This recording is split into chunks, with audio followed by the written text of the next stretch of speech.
Bonjour à tous, bienvenue pour ce nouveau podcast consacré aux flammes jumelles et à la spiritualité. J'espère que vous allez bien malgré ce début d'année chaotique. Année 2026 qui va d'ailleurs être riche en chamboulements. Aujourd'hui, je vais aborder un sujet qui va au-delà des flammes jumelles, mais qu'il est important de connaître si vous vivez un parcours très souffrant ou une vie difficile. À savoir, le refus d'incarnation lié aux blessures de l'âme. Je vous en explique l'origine, en tout cas ce que j'en ai compris, car je ne détiens pas la vérité absolue. Et je vous indique les moyens que je connais pour accepter cette vie et cette incarnation qui a un sens et une raison d'être sacrée. Mais avant, je dois clarifier les choses par rapport à ce que je vous ai partagé dans les 2 derniers podcasts. À mon sens, il est important de l'écouter, mais si vous voulez passer directement au sujet du jour, il y a le minutage du podcast dans la description. Afin d'expliquer mes compréhensions du parcours flamme jumelle, je m'appuie sur les expériences et anecdotes tirées du mien, plutôt que de rester uniquement sur des explications théoriques. Je suis donc obligé de vous partager des événements et des situations, et comme je suis sincère, je vous livre la réalité. Et parfois, cela diffère de certains parcours et des explications courantes et amène à des incompréhensions. Donc, je vous ai partagé mon projet de voyage car cela avait un sens par rapport aux mémoires cellulaires comme déjà expliqué. Mais cela m'a valu de recevoir des commentaires car mon projet et l'idée de la cagnotte ont été très mal compris. J'ai d'ailleurs supprimé un commentaire sous la dernière vidéo car il était trop négatif et critique sans rien apporter. Vous pouvez être en désaccord avec moi, me poser des questions, pas de souci. Mais là, la personne me critiquait ouvertement, sans argument. Tous les commentaires qui apportent de la division et qui ne sont pas constructifs seront supprimés. Mais cela me montre que je n'ai pas été clair dans mes explications.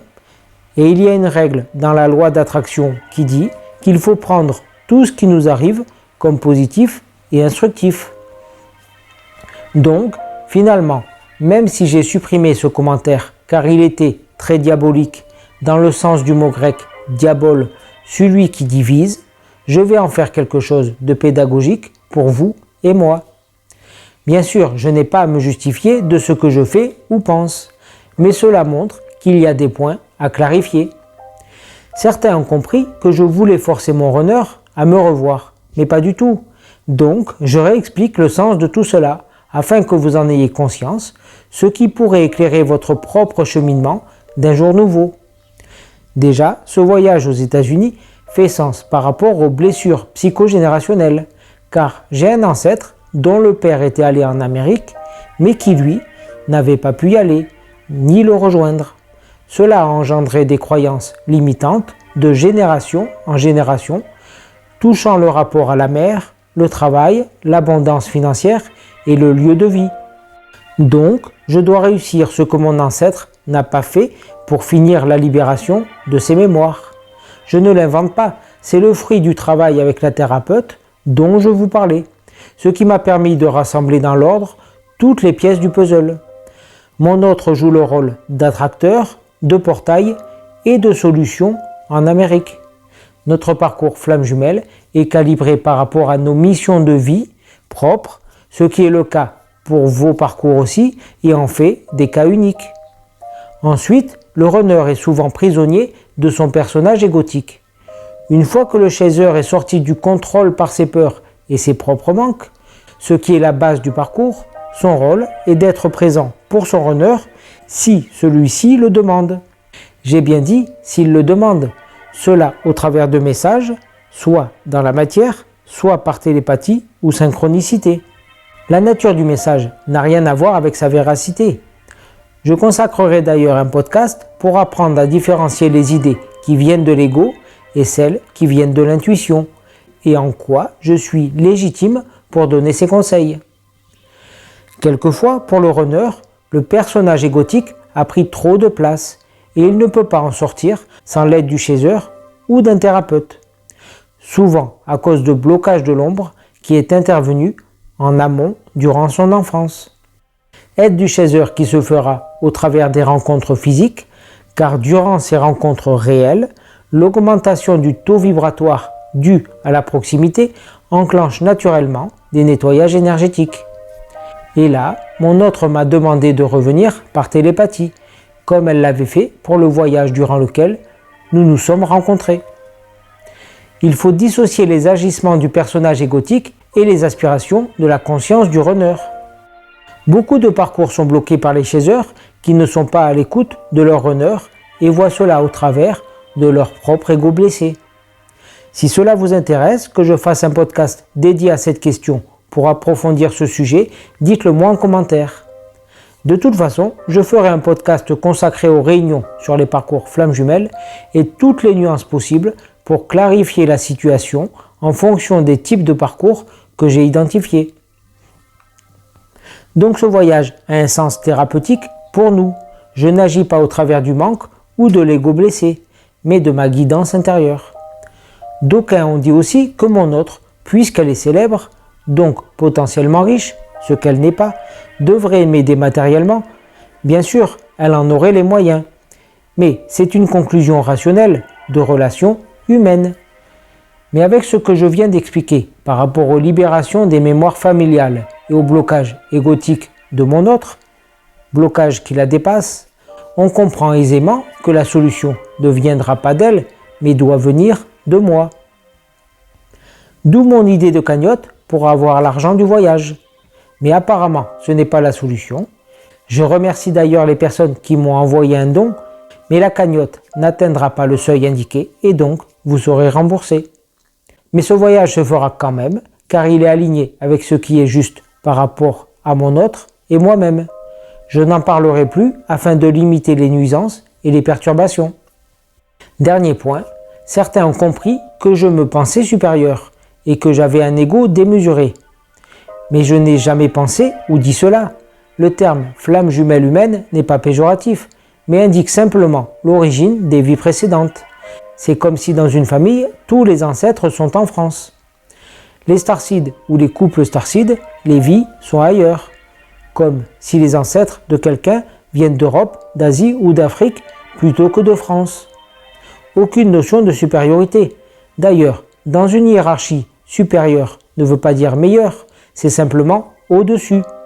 L'archange est au-dessus de l'ange et les chérubins au-dessus de l'archange. C'est la position dans une représentation géométrique et la fonction qui diffèrent, mais tous sont d'égale importance et indispensables. Donc, si certains ont cru cela, veuillez m'en excuser. D'ailleurs, mon but est d'apporter le maximum de compréhension et d'avoir une vision globale et constructive sur ce que nous vivons en tant que flammes jumelles, d'envisager des solutions expliquant les différences entre les parcours, d'où le fait que je vous partage des liens vers des vidéos d'autres flammes jumelles françaises ou américaines et même d'autres thérapeutes qui complètent mes compréhensions. Donc, je ne suis pas dans l'ego et encore moins l'ego spirituel, juste un cherchant comme vous avec ses failles et ses faiblesses humaines. Je reviens au sujet du jour, le refus d'incarnation. Lié aux blessures de l'âme, cela me donnera aussi l'occasion de parler de la séparation initiale du deux, de la dyade, notion que j'ai du mal à comprendre par rapport à l'ésotérisme et à la tradition primordiale. La notion de blessure de l'âme indiquerait que l'âme peut être blessée et pour certains diffractée en plusieurs morceaux. J'avoue que je n'ai jamais compris comment cela est possible, vu que l'âme est le pont entre le corps et la conscience et que toutes les traditions indiquent que l'incarnation est choisie et volontaire. Cependant, les témoignages des thérapeutes et des hypnothérapeutes confirment qu'il y a bien une souffrance à l'incarnation et quelquefois un rejet de celle-ci car trop souffrante. C'est paradoxal. Comment refuser ce que l'on a choisi de réaliser? L'explication vient du fait que ce n'est pas l'âme qui est blessée. Elle est porteuse de schémas et des programmes à libérer, de mémoires d'autres vies qui vont s'activer durant l'incarnation. Là, je parle de programmes propres à la personne, à ses propres vies antérieures, qui sont différents des programmes des mémoires cellulaires, même s'ils peuvent se renforcer et se potentialiser. Avant de vous incarner, Vous avez choisi ce que vous veniez faire ici, comme l'écolier qui met ses livres dans son cartable avant d'aller à l'école pour travailler avec. Vous avez plus ou moins chargé votre cartable pour l'école terrestre. Pour certains, le poids de leur cartable est trop lourd. D'autant plus que s'ajoute à cela le fait qu'un voile est posé sur la conscience de l'être physique, qui oublie ses choix, son origine sacrée et sa volonté de s'incarner. Et le runner, lui, a sûrement une double couche de voile. Enfin, je plaisante. Le personnage qui se retrouve à se débattre dans de grandes souffrances, quelquefois dès la vie in utero, ayant oublié pourquoi il est là, refuse son rôle et sa fonction et rejette cette vie. Ce qui s'appelle un refus d'incarnation. Il va vivre sa vie ballotté par les autres, les circonstances extérieures, sans jamais s'impliquer, ni devenir acteur de son destin. S'oubliant quelquefois dans les addictions, la drogue, l'alcool ou le travail, pour fuir sa vie, et parfois cette douleur le poussant jusqu'à des envies suicidaires. C'est souvent le cas pour les starseeds qui ne comprennent pas ni ce qu'ils font dans ce monde si matérialiste, ni l'origine de leurs souffrances. Car ces souffrances viennent des blessures qu'ils portent et qu'ils activent, comme le rejet ou l'abandon par exemple. Elles ne sont pas là pour le faire souffrir inutilement, mais des archétypes des souffrances et des difficultés humaines qu'ils sont venus transcender et dépasser. Cela correspond aux 5 blessures de l'âme de Lise Bourbeau, le rejet, l'abandon, l'humiliation, la trahison et l'injustice, exprimées dans une infinité de nuances. Celles-ci seront exacerbées dans le parcours flamme jumelle si elles n'ont pas été transmutées avant. Certaines religions et certains courants gnostiques ont pu aussi apporter de la confusion, car ils diabolisent le corps et expliquent notre présence ici comme une chute découlant d'une faute. À mon sens, cela est faux. Le théologien Teilhard de Chardin disait d'ailleurs que nous ne sommes pas un homme devant vivre une expérience spirituelle, mais un être spirituel venant vivre une expérience humaine. C'est très différent. Il n'y a pas de faute originelle. Le corps n'est pas impur, ni la sexualité, ni la masturbation, ni le fait de prendre du plaisir à vivre. Quand nous sommes heureux, le monde l'est aussi. Ce qui prouve que le corps est sacré, ainsi que la nature, ce sont leur complexité et perfection inouïes. Donc vivre sur Terre n'est pas une punition ou une faute. Le faire croire est une programmation de l'ombre, mais au contraire une grâce, car nous participons à la création divine, au sens que tout est en Dieu et tout procède de lui. Rien n'est supérieur en qualité ou en valeur, seulement en position et en fonction. Si vous vous reprochez d'être dans ce corps, d'être un humain, dans la matière, c'est que vous ne savez plus pourquoi vous êtes ici et le vivez comme un échec, alors que vous êtes indispensable au bon ordre du monde puisque vous existez. Il est donc important d'aimer et d'accepter son corps comme il est, car ses limitations, ses handicaps, ses zones disgracieuses ou que vous voyez comme telles sont le reflet de l'âme et de ce qu'elle exprime, toujours dans le but de le libérer. Quand une personne est triste ou jalouse les autres, elle paraît laide. Quand elle est heureuse, rayonne, elle est belle naturellement, car le physique reflète l'état d'être, l'âme. Pour sortir du refus d'incarnation, dont la conséquence est que vous fuyez votre vraie nature et n'incarnez pas votre vie propre en vivant comme un automate soumis aux éléments, il faut premièrement accepter l'incarnation, la matière, la vie, puis comprendre quel peut être le sens des épreuves et des difficultés récurrentes. Qu'êtes-vous venu faire ici? Les réponses sont en vous, mais des thérapeutes et des médiums peuvent vous aider à y accéder. Beaucoup de personnes semblent heureuses ou se le font croire, mais au fond d'elles, il y a toujours un sentiment d'incomplétude, de manque ou une tristesse inexplicable. Elles ont une vie normale, un travail, une famille, des enfants, mais ne sont jamais épanouies. Car en fait, elles ne sont pas alignées avec leur mission d'âme propre. Il y a des témoignages de cela dans les ouvrages de Dolores Cannon, où des personnes réalisent à 50 ans, 60 ans ou plus qu'elles sont passées à côté de leur vie et qu'elles ont suivi les normes sociales, plutôt que de suivre l'élan de leur âme. Dolores Cannon, qui avait accès à leur conscience supérieure via l'hypnose profonde, leur expliquait ensuite l'origine de cette souffrance latente, qui trouve son origine dans le décalage entre l'ego et la conscience. Dans ces souffrances inexplicables, il y en a une que certaines flammes jumelles attribuent à la douleur de la séparation initiale du couple flamme jumelle. Cela nous ramène à la notion de couple sacré ou dyade. Dans ce cas-là, c'est différent de l'incarnation simultanée de deux âmes par une même conscience. Il y aurait donc bien deux types de flammes jumelles. Cette souffrance semble différente du refus d'incarnation dont on vient de parler. Les flammes jumelles issues d'un couple sacré, que certains appellent dyade, œuvre cosmique, peu importe, seraient, dans cette théorie gnostique de la séparation, un couple initial créé au début des temps, puis séparé pour s'incarner. Ils se chercheraient ensuite de vie en vie. Cette séparation serait vécue comme une tragédie et cette mémoire serait conservée jusqu'à ce que la réunion du duo survienne, en l'occurrence dans cette vie-ci. Cette vision provient essentiellement de la gnose. Du point de vue de la tradition primordiale, cela ne fait aucun sens. Car déjà, il n'y a pas de création au sens où nous l'entendons, c'est-à-dire à un moment une création sortant de nulle part. Avant il n'y a rien et d'un coup, Dieu crée le monde. Non, Dieu, la source, est éternel, sans commencement ni fin, hors du temps. Et les consciences supérieures, dont tout est issu, nous les animaux, la nature, sont aussi éternels. Éternels compris comme en dehors du temps. Le temps ne s'y applique pas. Donc, votre conscience supérieure, qu'elle soit une ou sous forme d'un couple sacré, est éternelle et n'a jamais été séparée de la source. Donc, ce couple sacré existe bien, mais il ne s'est jamais séparé au niveau spirituel. Ils sont toujours unis. La séparation est une illusion de l'ego due à l'incarnation.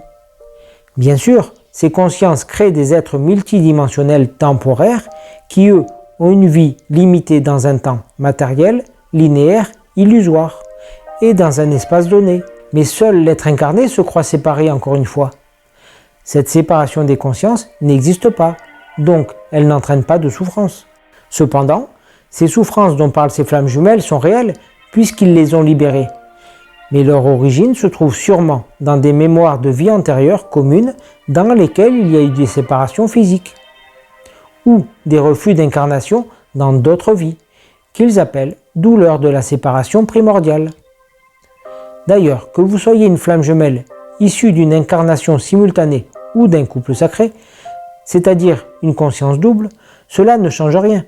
Vous n'êtes jamais séparé ni de votre flamme jumelle ni de votre conscience. Seul le voile de l'illusion vous le fait croire. J'insiste, mais c'est important, car tous les désordres du monde viennent du jugement que l'on projette sur l'autre, découlant de la croyance que l'autre est différent de nous, alors qu'il est nous aussi, puisque nous sommes tous issus de Dieu et du même principe, constitués de la même essence. Bien sûr, dans le monde, nous sommes individualisés dans des corps différents, mais en arrière-plan, au niveau de la conscience, il n'y a plus ni souffrance ni séparation. Un éternel présent dans la béatitude. Ce que seuls certains mystiques, saints ou des personnes ayant vécu des expériences de mort imminente ont approché de leur vivant. Ce qui y ressemble le plus dans l'incarnation, c'est le maintien dans le temps présent dont parle Eckhart Tolle, ce qui permet de se détacher du corps de souffrance et d'être guidé par sa conscience. Donc les souffrances ne sont pas une punition, mais des signes montrant ce qu'il y a à corriger pour ensuite se maintenir dans la paix intérieure et vivre son incarnation en conscience et dans la joie. Merci d'avoir écouté, à bientôt pour un prochain podcast et portez-vous bien.